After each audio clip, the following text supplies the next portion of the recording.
And now our story of the discovery of neutron stars takes an unexpected twist. We're going to switch from X-ray astronomy, which was one new technology of the time, to radio astronomy, another new technique of the time.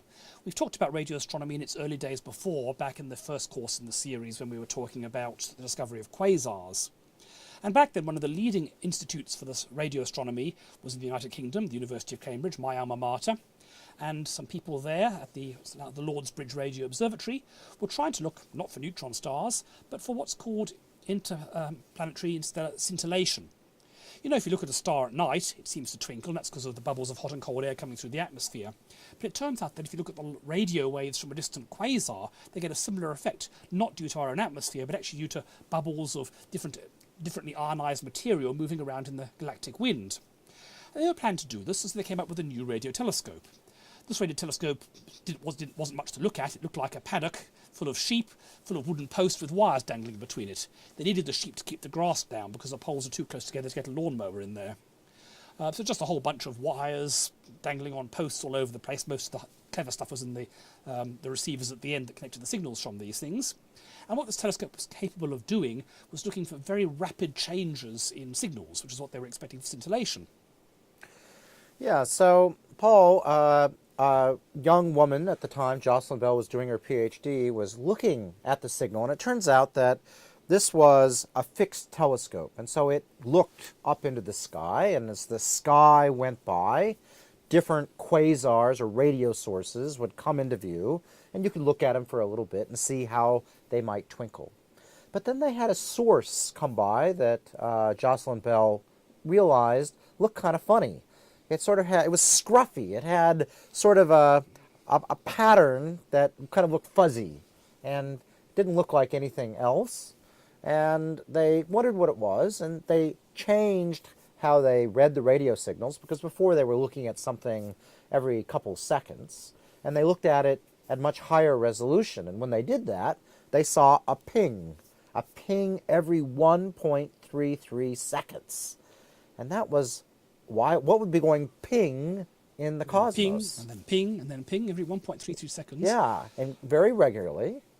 I mean, if I ever see that and observe, which you do occasionally, you see something flashing like that, you think, you know, it's a satellite or a plane going over. So they must have thought early on that it was some sort of terrestrial interference, but they were soon able to rule that out. Yes, because the interesting part of this is that, remember, this is looking up into the sky, and so one day you'll see it, and then it'll go around, the Earth will rotate, you won't see it.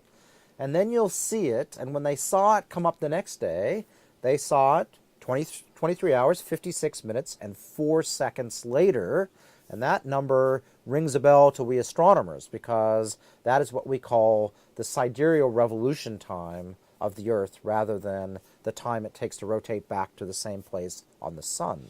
Yes, you'd think that the Earth rotates every 24 hours, but in fact it's a little bit different than that. That's how long it takes for the Sun to come back to the same place as seen from us. But because we're going around the Sun, it's 1 part in 365 different.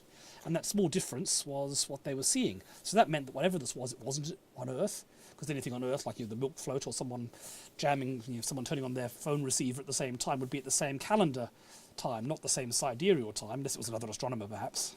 That's right. So what would be coming from space going ping at 1.33 seconds almost exactly? Well, they made a joke of it being little green men, but it turned out to be something far more interesting, I think. Yeah, judging by Jocelyn Bell's memoirs about this time, they didn't seriously think it was aliens to begin with, but then for a while they started to think, maybe it is, maybe we should be telling the Prime Minister or something about this. But then eventually they discovered a second bit of scruff somewhere else, and this time they found another one of these pulsing signals at a different period, and before long these had been found all over the place. At that point it became clear it wasn't going to be aliens, they weren't going to be all over the place. There had to be something natural. But what is there that's going to be natural out in deep space beyond our solar system?